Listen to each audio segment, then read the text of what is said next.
إن الحمد لله نحمده ونستعينه ونستغفره ونعوذ بالله من شرور أنفسنا ومن سيئات أعمالنا من يهده الله فلا مضل له ومن يضلل فلا هادي له أشهد أن لا إله إلا الله وحده لا شريك له وأشهد أن محمدًا عبده ورسوله أعوذ بالله السميع العليم من الشيطان الرجيم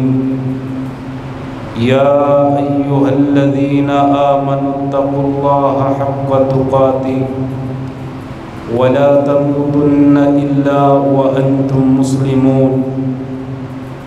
يا أيها الناس اتقوا ربكم الذي خلقكم من نفس واحدة وخلق منها زوجها وبث منهما رجالا كثيرا ونساء واتقوا الله الذي تساءلون به والأرحام إن الله كان عليكم رقيبا يا أيها الذين آمنوا اتقوا الله وقولوا قولا سديدا يصلح لكم أعمالكم ويغفر لكم ذنوبكم ومن يطع الله ورسوله فقد فاز فوزا عظيما أما بعد فإن خير الحديث كتاب الله وخير الهدي هدي محمد صلى الله عليه وآله وسلم وشر الأمور محدثاتها وكل محدثة بدعة وكل بدعة ضلالة أعوذ بالله من الشيطان الرجيم بسم الله الرحمن الرحيم والفجر وليال عشر والشفع والوتر. معزز حاضرین جمعہ، اللہ تعالیٰ کے ہاں اسلامی مہینوں کی تعداد 12 ہے. ان عدت الشہور عند اللہ 12 شہرا فی کتاب اللہ. اللہ کی کتاب میں جو اسلامی مہینوں کا ذکر ہوا ان کی تعداد 12 ہے. اسلامی سال محرم الحرام سے شروع ہوتا ہے اور ذی الحجہ پہ اس کا اختتام ہوتا ہے. اور ان 12 مہینوں میں اللہ تعالیٰ نے 4 مہینوں کو حرمت والا بنا دیا. حرمت والے مہینے کیا ہوتے ہیں؟ نبی علیہ السلام کی آمد سے قبل عرب معاشرے کے حالات بہت زیادہ خراب تھے، لیکن ان 4 مہینوں کی حرمت کا وہ بھی خیال کیا کرتے تھے، ان کا احترام کیا کرتے تھے. وہ لڑائیاں جو کتنے عرصے سے ان کی چلی آ رہی ہوتی تھی، ان حرمت والے مہینوں میں وہ اپنی لڑائیوں کو ختم کر دیتے. بلکہ ایک قبیلہ نبی علیہ السلام کے پاس آیا، آ کر کے کہنے لگا اللہ کے رسول ہمیں اتنا دین سکھا دیں کہ ہم پورا سال اس پہ عمل کرتے رہیں، کیونکہ ہمارے لیے بار بار سفر کر کے آنا انتہائی مشکل ہوتا ہے، کیونکہ ہم دشمنی والے لوگ ہیں، ہمارے قبیلے کی دوسرے قبیلے والوں سے دشمنی ہے. لیکن جب یہ حرمت والے مہینے آتے ہیں ہم سفر کرتے ہیں، وہ ہمیں کچھ نہیں کہتے، ہم انہیں کچھ نہیں کہتے. حضرات وہ عرب کے بدو اور نہ جاننے والے لوگ تھے، لیکن اتنا ضرور جانتے تھے کہ حرمت والے مہینوں کا احترام ضروری ہے، ان کا احترام کرنا ہر انسان پہ ضروری ہے۔ آج بڑے افسوس سے کہا جاتا ہے ہم مسلمان نبی علیہ السلام کا کلمہ پڑھنے والے اپنے آپ کو حضرت رسول اللہ صلی اللہ علیہ وآلہ وسلم کا امتی کہنے والے، پہلی تو بات ہمیں علم ہی نہیں کہ یہ حرمت والے مہینے کون کون سے ہیں، اور اگر علم بھی ہے تو ہم ان کا احترام کرنے کے لیے تیار نہیں۔ آج کا نوجوان اسے موبائل چلانا تو آتا ہے، آج کا نوجوان اسے گوگل کی سرچیں تو آتی ہیں، آج کے نوجوان کو یوٹیوب پہ کلپس دیکھنے تو آتے ہیں، آج کے نوجوان کو فیس بک چلانی تو آتی ہے، آج چھوٹے سے بچے کو بھی واٹس ایپ کی چیٹ کرنی آتی ہے۔ لیکن کتنے افسوس کی بات ہے، اتنے بڑے ہو گئے ہمیں اس بات کا بھی علم نہ ہوا کہ حرمت والے مہینے کون سے ہیں اور ان کا احترام کیسے کرنا ہے۔ تو حرمت والے 4 مہینے جو احباب اس خطبہ جمعۃ المبارک میں موجود ہیں وہ ان کو یاد کر لیں، اور جو نہیں موجود انہیں جا کر کے بتلا دیں حرمت والے مہینے کون سے ہیں۔ ان میں لڑائی اور جھگڑا نہیں کرنا، فسق اور فجور کا کام نہیں کرنا۔ ویسے تو یہ گناہ پہلے دوسرے مہینوں میں بھی حرام ہے، لیکن جب ان مہینوں میں انسان کرے تو اس کا گناہ ڈبل ہو جاتا ہے۔ آپ اس طرح سمجھیں کہ ایک بندہ یہاں پہ گناہ کرے اسے گناہ کی سزا ملے گی، ایک بندہ حدود حرم میں مکہ المکرمہ میں یا مدینہ منورہ میں جا کر کے گناہ کرے تو اسے دوہرا گناہ ہوگا، ایک گناہ کرنے کی سزا ہوگی اور دوسرا بیت اللہ اور مسجد نبوی کے تقدس کو پامال کرنے کی سزا ہوگی۔ اسی طرح یہ حرمت والے مہینے، ان سے پہلے انسان جو گناہ کرتا ہے اسے گناہ کی تو سزا ہوگی، لیکن جو ان مہینوں میں گناہ کرتا ہے اسے ان مہینوں کے تقدس کو پامال کرنے کی سزا بھی ملے گی کہ جن مہینوں کو کائنات کے رب نے حرمت والا بنایا، احترام والا بنایا، بندے تو نے ان کا بھی احترام نہ کیا، تو نے ان کے احترام کا بھی خیال نہ رکھا۔ تو یاد کیجئے یہ کون سے 4 مہینے ہیں۔ پہلا مہینہ رجب کا مہینہ، یہ حرمت والا مہینہ ہے، اور تیسرے 3 ماہ لگاتار ہیں، ذی القعدہ، ذی الحجہ اور محرم الحرام، یہ 4 مہینے حرمت والے ہیں۔ ان حرمت والے مہینوں میں سے ایک حرمت والا مہینہ 1 یا 2 دن کی مسافت پہ ہے، جسے ذی الحجہ کا مہینہ کہا جاتا ہے، اور اس مہینے میں ایک تو یہ خوبی ہے، ایک تو یہ خصوصیت ہے کہ یہ مہینہ حرمت والا ہے،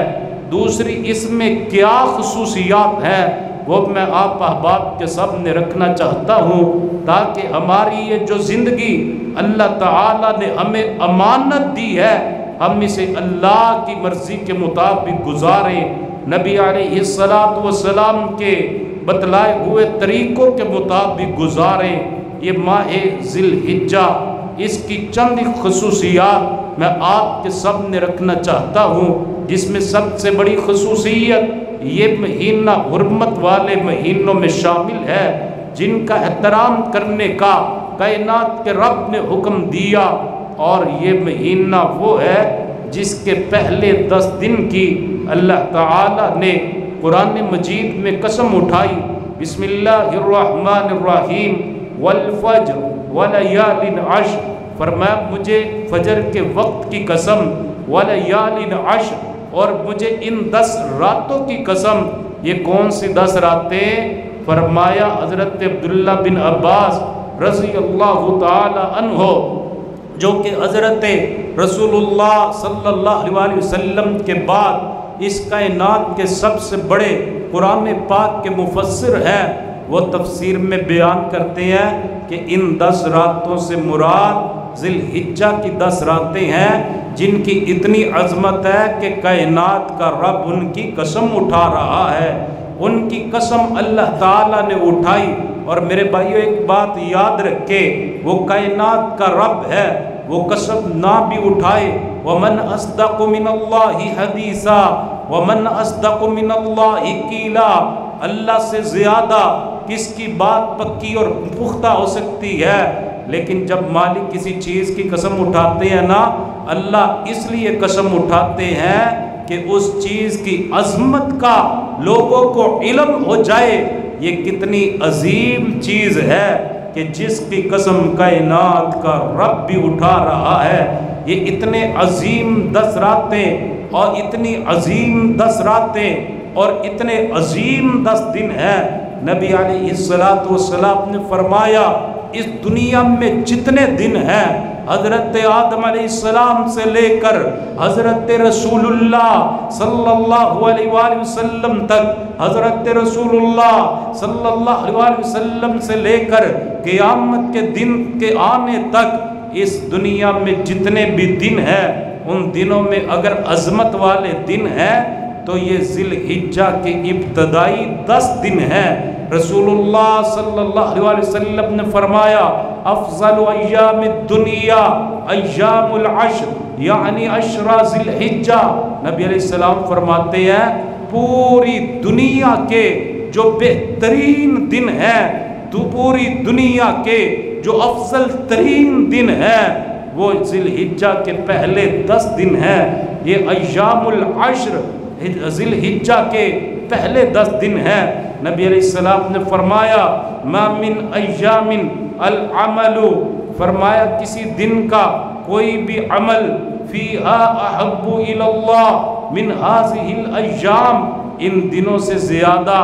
اللہ کو محبوب نہیں، یعنی ایام العشر، یہ ذی الحجہ کے جو 10 دن ہیں، کسی دن کا کوئی عمل اللہ کے ہاں اتنا محبوب نہیں جتنے ان 10 دنوں کے اعمال کائنات کے رب پسند کرتے ہیں۔ ایک صحابی نبی علیہ السلام سے سوال کرنے لگا وَلَا الْجِهَادُ فِي سَبِيلِ اللَّهِ، اللہ کے رسول کیا اللہ کے رستے میں جہاد کرنے سے بھی یہ ذکر کرنا، نمازیں پڑھنا، روزے رکھنا، حج کو ادا کرنا، زکوٰۃ کو ادا کرنا، عمرے کو ادا کرنا، صدقہ خیرات کرنا، تکبیرات کو بلند کرنا،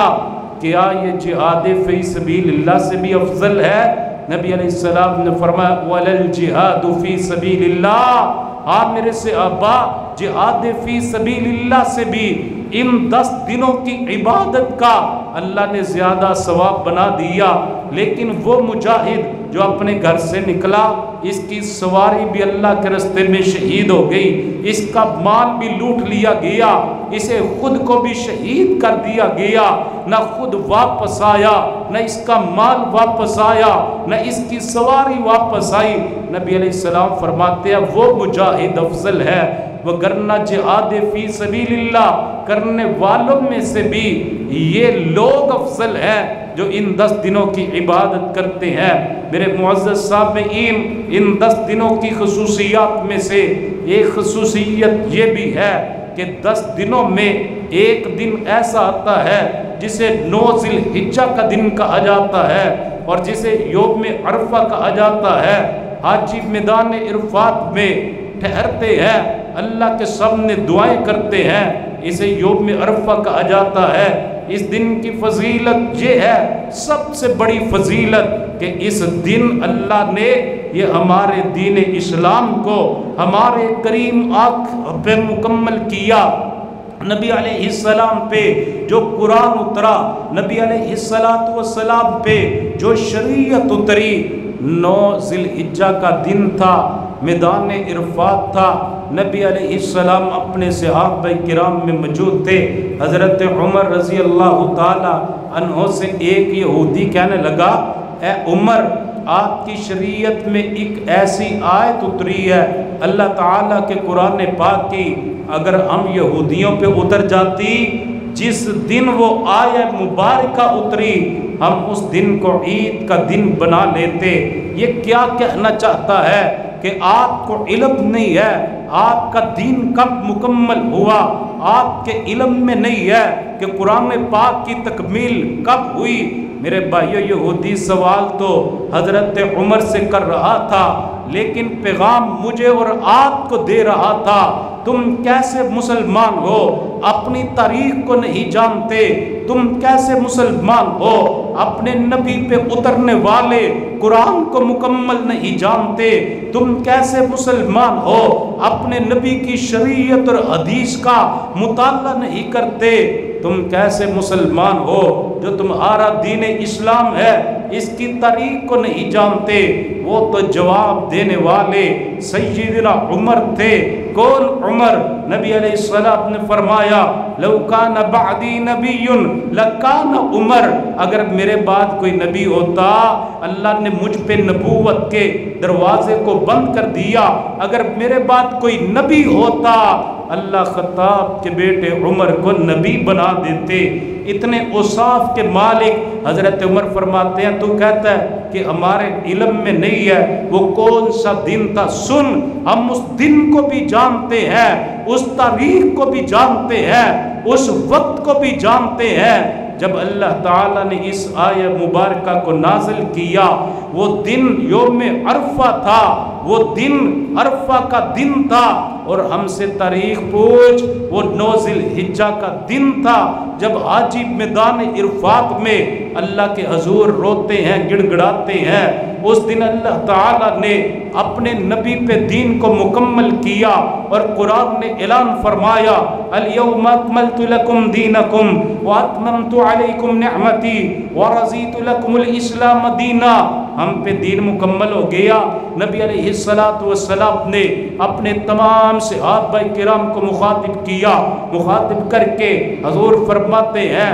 میرے صحابہ، جو اللہ تعالیٰ نے آسمان سے دین نازل کیا، کیا میں نے تم تک وہ دین پہنچایا یا نہ پہنچایا؟ صحابہ کرام میرے نبی سے کہنے لگے اللہ کے رسول، آپ نے صرف دین پہنچایا ہی نہیں بلکہ آپ نے تو دین کو پہنچانے کا حق بھی ادا کر دیا۔ نبی علیہ السلام نے اپنی شہادت والی انگلی کو بلند کیا، بلند کر کے 3 مرتبہ فرمایا اللہم اشہد اللہم اشہد اللہم اشہد، اے اللہ تو گواہ ہو جا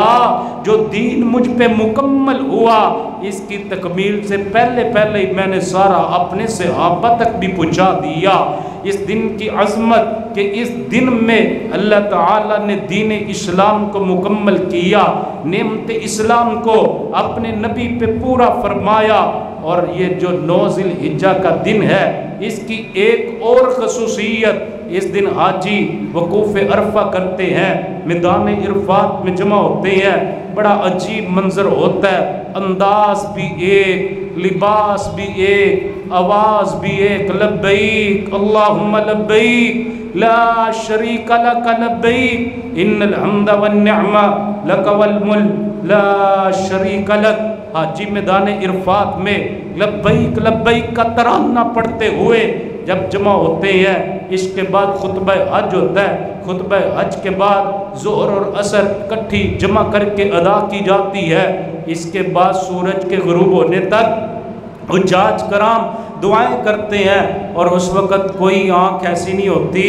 جس آنکھ میں آنسو جاری نہیں ہوتے، ہر بندہ رو رہا ہوتا ہے، اس کے سامنے زندگی کے پچھلے سارے اعمال ہوتے ہیں، میں نے زندگی میں کیا کیا کیا نہ کیا، میں نے اپنی زندگی میں اللہ کو راضی کیا یا اللہ کو ناراض کیا، ساری زندگی اس کے سامنے ہے، اور آئندہ آنے والی زندگی کی یہ فکر کرتا ہوا آج اپنے رب سے گناہوں کی معافی مانگتا ہے، یا اللہ مجھے معاف فرما دے، اللہ میرے گناہوں کو معاف فرما دے۔ اور میں تو کہتا ہوں وہ بڑا ہی بد نصیب انسان ہوگا جسے وہاں پہ جا کر کے بھی رونا نہ آئے، وہ بڑا ہی بد قسمت اور بد نصیب انسان ہوگا جسے یوم عرفہ میں بھی، میدان عرفات میں بھی رونا نہ آئے، وگرنہ ہر بندہ رو رہا ہوتا ہے، ایک عجیب انداز ہوتا ہے، جدھر دیکھیں دو کپڑوں میں ملبوس لوگ اللہ سے دعائیں کر رہے ہوتے ہیں،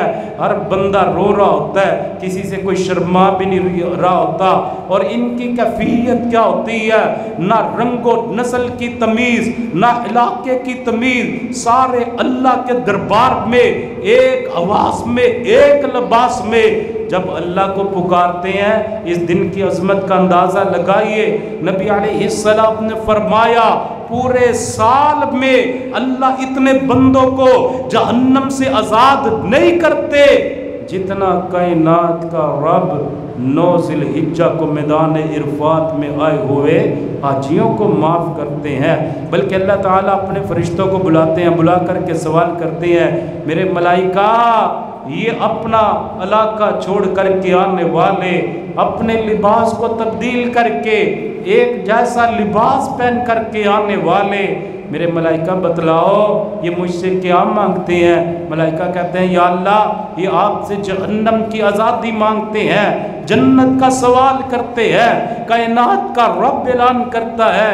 میرے ملائکہ تم گواہ ہو جاؤ، یہ جتنے بھی آئے ہیں میں نے ان تمام کو معاف فرما دیا ہے۔ اتنی عظمت والے دن، اور 9 ذی الحجہ کے دن کے بعد 10 ذی الحجہ کا دن آتا ہے، نبی علیہ السلام نے فرمایا اعظم الایام عند اللہ یوم النحر و یوم القر، فرمایا اللہ کے ہاں سب سے عظیم جو دن ہے وہ یوم نحر ہے، قربانی والا دن ہے، اور یوم نحر کے بعد 11 ذی الحجہ کا جو دن ہے، نبی علیہ السلام نے ان کی فضیلت بیان کی۔ میرے بھائیوں اب ہمیں ان دنوں میں کیا کرنا چاہیے، چند ایک اعمال بتلانا چاہتا ہوں، ہر بندہ ان اعمال پہ غور کرے اور اپنی زندگی میں ان قیمتی آنے والے ایام سے فائدہ اٹھائے۔ نبی علیہ السلام نے فرمایا،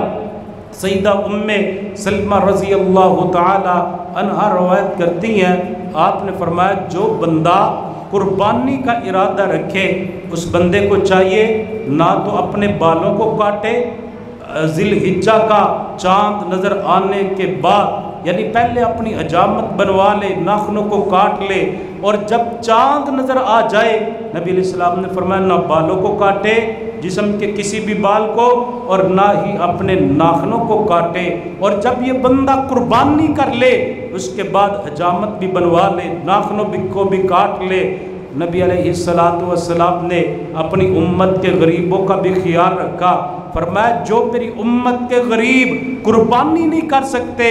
وہ بھی ایسا کر لیں، اللہ انہیں بھی اجر عطا فرما دیں گے۔ میرے بھائیوں یہاں پہ ایک بہت بڑا مذاق کیا جاتا ہے شریعت کے ساتھ، کہ لوگ اس طرح کرتے ہیں کہ جب ذی الحجہ کا چاند نظر آتا ہے نا اس سے پہلے اپنی داڑھی کو منڈوا لیتے ہیں، اور پورے 10 دن پھر شیو نہیں کرواتے، اور جب قربانی کرتے ہیں پھر جا کر کے داڑھی کو منڈوا لیتے ہیں۔ ایسے بندے کو تو دوہرا گناہ ہوگا، کیونکہ ایک تو اس نے شریعت کا مذاق کیا، بال بھی وہی کاٹنے ہیں جن کو کاٹنے کا میرے نبی نے حکم دیا، بال بھی وہی کاٹنے ہیں جن کو ترچوانے کا میرے کریم آقا نے حکم دیا۔ میرے نبی کا چہرہ انتہائی خوبصورت تھا، لیکن داڑھی کے ساتھ خوبصورت تھا۔ جس کے چہرے پہ داڑھی نہیں تھی حضور نے اس چہرے کو بھی پسند نہیں کیا۔ نبی علیہ السلام کے پاس 2 مجوسی آئے، انہوں نے اپنی داڑھیوں کو منڈوایا نہیں تھا، صرف کٹوایا ہوا تھا۔ نبی علیہ السلام نے اپنا چہرہ موڑ لیا، یہ اٹھ کر کے نبی علیہ السلام کے پاس پھر آئے، آپ نے پھر اپنا رخ انور موڑ لیا۔ یہ کہنے لگے اللہ کے رسول ہم نے تو آپ کے اخلاق کی بڑی تعریفیں سنی تھی، لیکن آپ ہماری طرف دیکھنا بھی گوارا نہیں کرتے۔ میرے کریم آقا نے فرمایا کہ جس کے چہرے پہ داڑھی نہ ہو محمد وہ چہرہ بھی دیکھنا گوارا نہیں کرتے صلی اللہ علیہ وآلہ وسلم۔ اور پھر نبی علیہ السلام نے فرمایا تمہیں کس نے حکم دیا داڑھی کو کٹوانے کا، تمہیں کس نے حکم دیا داڑھی کو منڈوانے کا؟ یہ کہنے لگے اللہ کے رسول ہمیں ہمارے رب نے حکم دیا۔ یہ اپنے بادشاہ کو اپنا رب کہا کرتے تھے۔ نبی علیہ السلام نے فرمایا تمہیں تمہارے رب نے داڑھی کٹانے کا حکم دیا، مجھے میرے رب نے داڑھی کو رکھنے کا حکم دیا۔ میرے بھائیو، اللہ کی قسم یہ خطبہ جمعہ اصلاح کے لیے ہے، کسی کا دل دکھانا مقصد نہیں، لیکن جو داڑھی کٹواتا ہے اللہ کی قسم وہ شریعت سے بہت بڑا مذاق کرتا ہے۔ تو وہ والے بال کٹوانے جنہیں کٹوانے کا حکم دیا گیا، جنہیں رکھنے کا، کٹوانے کا، ترچوانے کا حکم دیا گیا، پھر نبی علیہ السلام نے فرمایا ان دنوں میں کثرت کے ساتھ تکبیرات کو بلند کرنا ہے۔ حضرت عبداللہ بن عمر رضی اللہ تعالی عنہ، سیدنا ابو ہریرہ رضی اللہ تعالی عنہ جب ذی الحجہ کا چاند نظر آتا بازاروں میں چلے جاتے، کوئی شاپنگ کے ارادے سے نہیں جاتے بلکہ بازاروں میں جا کے تکبیرات کو بلند کرتے۔ جب تکبیرات کو بلند کرتے لوگ سمجھ جاتے ذی الحجہ کا چاند نظر آ گیا ہے، لوگ بھی تکبیرات کو بلند کرنا شروع کر دیتے۔ تو پورے 10 دن یہ تکبیرات کا سلسلہ چلتا رہتا۔ اسی طرح نبی علیہ السلام کے صحابہ حضرت عمر رضی اللہ تعالیٰ عنہ، حضرت سیدنا علی رضی اللہ تعالیٰ عنہ، حضرت سیدنا ابو ہریرہ رضی اللہ تعالیٰ عنہ، حضرت سیدنا عبداللہ بن عباس رضی اللہ تعالیٰ عنہ، حضرت سیدنا عبداللہ بن عمر رضی اللہ تعالیٰ عنہ، ان کے عمل سے ثابت ہے کہ 9 ذی الحجہ کے دن سے لے کر 13 تاریخ تک ہر نماز کے بعد یہ تکبیرات کو بلند کرتے، کثرت کے ساتھ، اونچی آواز کے ساتھ جب نماز کا سلام پھیر دیتے اس کے بعد تکبیرات کو بلند کرتے۔ اور وہ تکبیرات کون سی ہیں؟ اللہ اکبر لا الہ الا اللہ واللہ اکبر وللہ الحمد۔ اور اس کے ساتھ ساتھ نبی علیہ السلام نے فرمایا فَأَكْثِرُوا فِيهِنَّ، اس میں کثرت کے ساتھ آپ نے کیا کرنا ہے؟ تسبیحات کو بیان کرنا ہے، تکبیرات کو بلند کرنا ہے اور الحمدللہ کہنا ہے، لا الہ الا اللہ کہنا ہے۔ نبی علیہ السلام نے کثرت کے ساتھ ذکر کرنے کا حکم ارشاد فرمایا۔ اور جب 10 ذی الحجہ کا دن آ جائے پھر جو کرنے والا کام ہے، نبی علیہ السلام نے 10 ذی الحجہ کو خطبہ ارشاد فرمایا آج 10 ذی الحجہ کا دن ہے اور اس دن مسلمان سب سے پہلے نماز کو ادا کریں گے اور پھر قربانی کریں گے۔ جس نے پہلے نماز پڑھی اس نے میری سنت کو پا لیا، بعد میں قربانی کرنے والا، اور جس نے پہلے قربانی کی اور بعد میں نماز پڑھی اس کا گوشت تو ہو گیا لیکن اس کی قربانی نہیں ہوگی۔ پھر نبی علیہ السلام نے قربانی کے جانوروں کے متعلق بھی بتلا دیا کیسے کیسے جانوروں کو خریدنا ہے۔ نبی علیہ السلام نے فرمایا اربعۃ لا یجوز فی الاضاحی، 4 قسم کے جانور ایسے ہیں کہ جنہیں قربانی میں ذبح نہیں کیا جا سکتا۔ ایسا بہنگا جانور جس کا بہنگا پن واضح ہو، ایسا مریض جانور جس کا مرض واضح ہو، ایسا لنگڑا جانور جس کا لنگڑا پن واضح ہو، اور اتنا لاغر اور کمزور جانور کہ جسے دیکھنے سے بندے کو محسوس ہو کہ یہ بھی اللہ کے راستے میں قربان کیا جا سکتا ہے۔ تو نبی علیہ السلام نے ایسے جانوروں کو ذبح کرنے سے منع کر دیا۔ پھر آقا علیہ السلام نے فرمایا لا تذبحوا الا مسنہ، کہ جب بھی آپ نے قربانی کے لیے جانور ذبح کرنا ہے تو دوندہ جانور ذبح کرنا ہے۔ یہ ہمارے معاشرے میں ایک بات معروف ہے، یہ دیکھیں جی یہ 1 سال کا ہو گیا، یہ پکا کھیرا ہو گیا، لوگ مسئلے پوچھتے ہیں، عمر اس کی جتنی بھی ہو جو 10 سال ہو جائے لیکن اگر دوندہ نہیں ہے، قد اس کا پہاڑ جتنا بلند ہو جائے لیکن اگر دوندہ نہیں ہے تو اس کی قربانی نہیں ہے۔ ایک حدیث لوگ بیان کرتے ہیں، ایک صحابی نے نبی علیہ السلام کے زمانے میں عید کی نماز کو ادا کرنے سے پہلے قربانی کر لی تو آقا علیہ السلام نے فرمایا تیری قربانی نہیں ہوئی، تیرا گوشت ہو گیا ہے اور اب قربانی دوبارہ کر۔ یہ کہنے لگا اللہ کے رسول میرے پاس تو جانور نہیں ہے۔ آپ نے فرمایا تیرے پاس اگر بھیڑ کا 1 سال کا بچہ ہے تو اسے ذبح کر دے، اللہ تجھے ثواب عطا کر دیں گے۔ لیکن آقا علیہ السلام نے وضاحت سے فرمایا یہ صرف تیرے لیے ہے، تیرے بعد کسی کے لیے یہ حکم نہیں ہوگا۔ آقا علیہ السلام کی تعلیمات کے مطابق جب ہم قربانیوں کو کریں گے اللہ ہمیں اجر بھی عطا فرمائیں گے۔ یہ جو 10 دن ہیں میرے بھائیوں یہ بڑے قیمتی ایام ہیں، ان کی قدر کیجئے، کثرت کے ساتھ نفلی نمازوں کو پڑھیں، روزے رکھیں۔ اور روزے سے بات یاد آ گئی، 9 ذی الحجہ کا جو دن ہے جسے یوم عرفہ کہا جاتا ہے، اس میں نبی علیہ السلام نے فرمایا جو بندہ روزہ رکھتا ہے میں اللہ سے امید کرتا ہوں اللہ اس کے 1 سال کے پچھلے اور آئندہ آنے والے 1 سال کے گناہوں کو اللہ معاف فرما دیں گے۔ تو آپ احباب یہ بھی وعدہ کریں کہ انشاءاللہ ہم 9 ذی الحجہ کا روزہ رکھیں گے، انشاءاللہ کہہ دیں انشاءاللہ ہم 9 ذی الحجہ کا روزہ رکھیں گے۔ بعض لوگ کہتے ہیں کہ یہ یوم عرفہ کا روزہ ہے تو لہٰذا ہم نے حج والے دن ہی رکھنا ہے۔ نہیں میرے بھائیوں، ہم نے چاند کی جو گنتی ہے نا، آج 1 ہے، کل 2 ہے، پرسوں 3 ہے، اسے گنتے جانا ہے۔ جب 9 تاریخ آنی ہے پھر ہم نے روزہ رکھنا ہے۔ لوگ کہتے ہیں وہاں یوم عرفہ ہے تو یہاں کیسے روزہ ہو سکتا ہے؟ تو میں ان سے سوال کرنا چاہتا ہوں کہ جب اگلا دن آئے گا وہاں یوم عرفہ ہوگا، یہاں 9 ذی الحجہ ہوگی، کیا جانور آپ قربان کرو گے؟ کہتے ہیں کہ بالکل نہیں قربان کریں گے، ابھی یوم نحر ہمارا تو آیا ہی نہیں، جب ہمارا یوم نحر آئے گا ہم جانور کو قربان کریں گے۔ جس طرح ہمارا یوم نحر آنے سے پہلے جانور قربان نہیں ہو سکتا، اسی طرح 9 تاریخ کے آنے سے پہلے روزہ بھی نہیں ہو سکتا۔ اللہ تعالی